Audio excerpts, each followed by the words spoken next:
Hey everybody, welcome back, and thanks for taking the time to watch Hello Good Game. Today we continue on our journey through the Kaldheim spoiler card discussions.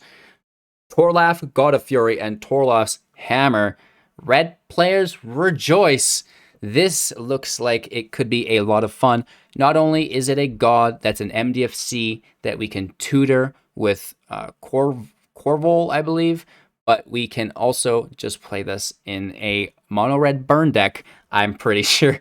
So it's going to be good in the god deck, and it's going to be good in a mono red deck.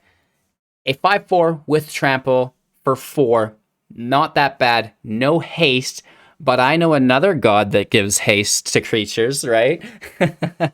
Whenever a creature or planeswalker an opponent controls is dealt excess non-combat damage, Toralf deals damage equal to any other target other than that permanent. Obviously, because if it's dealt excess damage, it will be dead. The first thing that comes to mind is Shatter Skull Smashing.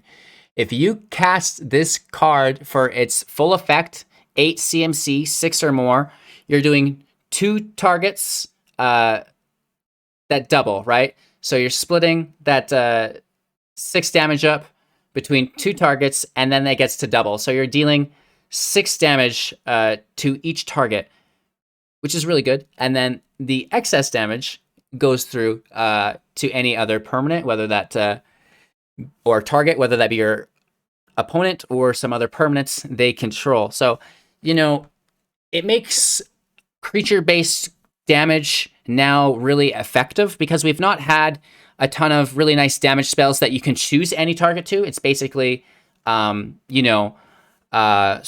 Seer, for example, dealing 5 damage is quite nice, but it's only to creatures.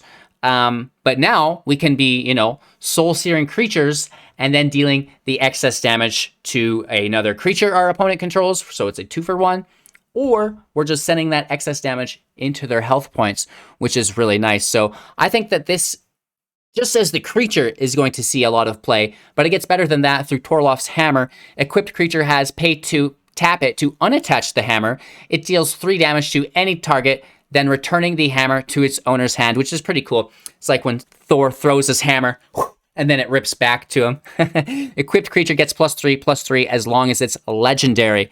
Obviously, all of our gods in the god deck will be legendary. That's fine. In the red deck, maybe this has to go onto something like an Annex or, of the like. It could be hard to fit within the mono red deck unless you're equipping it, of course, to another copy of Toralf. The ability to deal 3 damage to any target is really, really nice. So we can, smash our opponent's creatures, trigger, if we have it in play, the God of Fury's ability to deal that excess damage around as well, which is quite nice. So it's pretty cheap. It is 2 CMC, and then it doesn't enter equipped. We do have to equip it ourselves for 2. So, for 4 mana, the creature gets +3/+0, and then it can defend the next turn.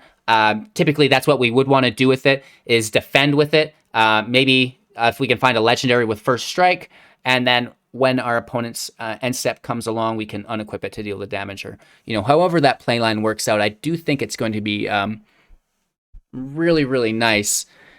The new Demonic Lightning pairs with it really nice as well. If you've not seen that card, check it out. We're going to be breaking down not only the spoilers, but as we get through to the whole set, we're going to come together and talk about some of the new synergies that are available to everybody as well. So, just trying to have a high level of awareness as we break through these cards, like I said. So when opening day hits, we can make you guys some really fun decks.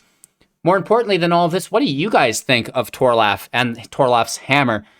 Not only the art, but the card itself. Do you think it's viable? Do you think it's going to be played in standard outside of the God deck? I think it could be. I think it's really good in the God deck. I think it's also probably really nice in a mono red burn deck, whether that be standard or historic. Thanks for your time and attention, you guys. I really appreciate it, whether this is your first video or you've been here since the start. Mucho gracias. Enjoy yourselves. Another video. We'll see you in a few seconds.